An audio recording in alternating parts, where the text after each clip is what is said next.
प्रबाद पुरुष विजु पट्टनायक को असम्मान नहीं ताथिला बीजेडी जहां नहीं आज उद्दला बीजेडी पक्षर सांबादिक सम्मेलन में घटना को नहीं तीव्र निंदा करा सहित राज्य सरकार तुरंत ए दिगरे सजग होगाकू दाबी करिछि बीजेडी।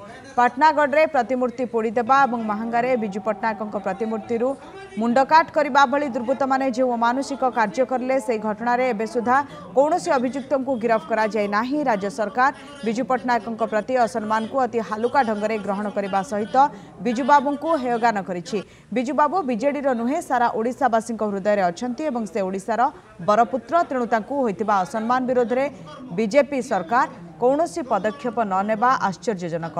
तेणु बीजेपी सरकार तुरंत ए दिगरे पदक्षेप ननेले आगामी दिन में बीजेडी राजरास्ता कोल्हाइब बोली चेतावनी देछि। तुरंत करबा कथा एवं विहित पदक्षेप नबा कथा किंतु सरकार वर्तमान स्थाणु पलटि जाइछन्ती। सरकार निदा विष्णु एवं सरकार बर्तमान अपारगता संपूर्ण भाव में सारा ओडिशा रे समस्त मुहरे मोहन सरकार गोटे अपारक सरकार। तेणु आज आम अनुरोध करुचे आपण माध्यम रे ये जो अमानसिक कार्यक्रम करुँच हिंसा सृष्टि करुँच भारतीय जनता पार्टी एटा दृढ़ भाव में आम निंदा करुचु। पूज्य पूजा एवं परंपरा जो रही ओडिया संस्कृति रे जगन्नाथ देशर लोक आम पाखे भाईचारा सृष्टि है।